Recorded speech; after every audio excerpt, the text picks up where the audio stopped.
Defibrillation is the process of restarting an erratic heart. Natural electrical impulses control the heartbeat. When these impulses fail, the heart beats erratically and no longer pumps blood. This is called twitching or fibrillation. Defibrillation administers a shock that momentarily disrupts the erratic signals, possibly allowing a normal heartbeat to return. The heart rarely resumes beating without defibrillation, even with CPR.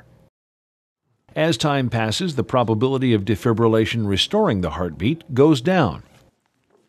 This is why, if you're alone and you witness the sudden collapse of a patient of any age, you contact the emergency medical service and get an AED if available before you begin providing care. The shorter the time between cardiac arrest and defibrillation, the better the patient's chances.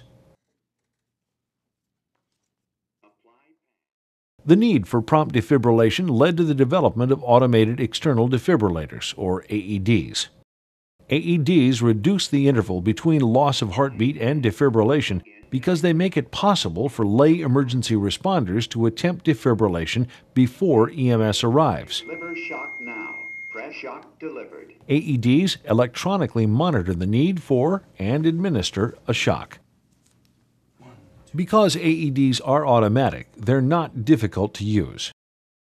The steps you follow vary slightly, however, depending on whether you witness sudden cardiac arrest or whether you find the patient unresponsive. Gordon, are you okay? We just started. Gordon? If you witness a patient collapse from apparent sudden cardiac arrest and you have an AED immediately available, you begin by administering one shock with the AED.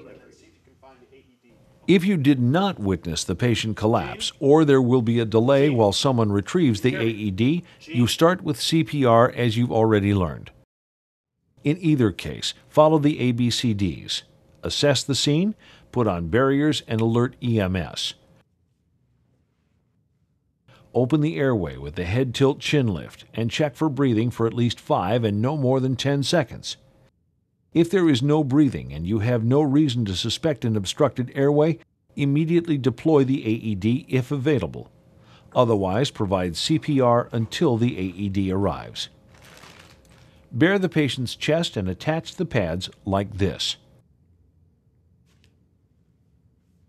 Plug the pads into the AED and turn the unit on. Allow the AED to analyze the patient's heart rhythm. It will then either instruct you to deliver a shock if needed or do so automatically. Shock advised. Charging. Deliver shock now. Press shock. After the shock, the AED will analyze the patient and confirm the resumption of a heartbeat. If there is no heartbeat, start CPR beginning with chest compressions. After 5 cycles of 30 compressions and 2 breaths, look, listen, and feel for signs of breathing and circulation. If still absent, use the AED to deliver another shock. Continue to give single shocks and 5 cycles of 30 compressions and 2 breaths until the patient resumes breathing, until relieved by EMS personnel, or until you are physically unable to continue. There are a few special considerations when using an AED. If the person is wearing a transdermal medication patch where the AED pads go, remove the patch and wipe the skin dry before applying pads. Some patients have pacemakers or implanted defibrillators. You'll see where these are when you expose the chest. Avoid placing the AED pads over or near these devices. If the patient has an implanted defibrillator, wait for it to finish delivering shocks before attaching the AED pads at least 1 inch or 2.5 centimeters away from it. Because water and metal conduct electricity, use caution with a wet patient or a patient lying on a wet or metal surface. Dry a wet patient before applying the AED pads, and move a wet patient off of a wet or metal surface. If you cannot move the patient off a wet or metal surface, keep the AED pads out of contact with the surface.